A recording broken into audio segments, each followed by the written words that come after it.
Témoignage d'une abonnée qui ne donnera pas son nom. Elle est atteinte, et elle le sait depuis peu, de la maladie de Charcot.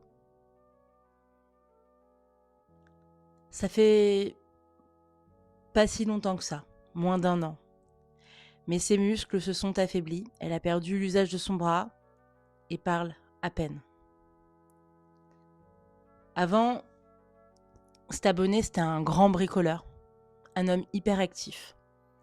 Maintenant, il dépend de sa femme pour tout, jusqu'à boire. Mais le plus dur, c'est d'entendre « t'es si courageux », alors que personne ne lui propose d'aide concrète. Il sent de la pitié, il sent de la peur.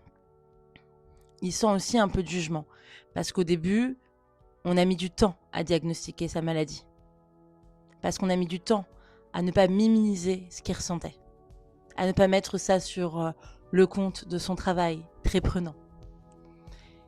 Il pense pas forcément que ça aurait changé grand-chose, mais il pense qu'il aurait pu profiter avant un peu plus si on lui avait dit « Bah voilà, vous avez la maladie de Charcot, il vous reste tant à vivre. » Sauf qu'on a mis des mois à le diagnostiquer, des mois à l'écouter.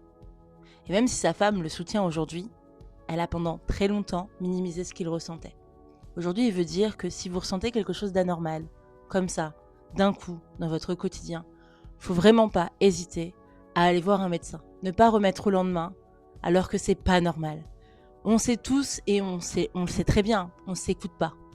Mais des fois, il faut s'interpeller. La fatigue d'un coup, ces sentiments que on lâche un truc, on se sent pas bien, on a une baisse dans notre agilité, on a des douleurs. Il faut aller voir un médecin. Et c'est quelqu'un qui sait qu'il lui reste peu de temps, qui sait que sa maladie, elle est incurable, dégénératrice et qu'il va forcément y rester, qui vous le dit.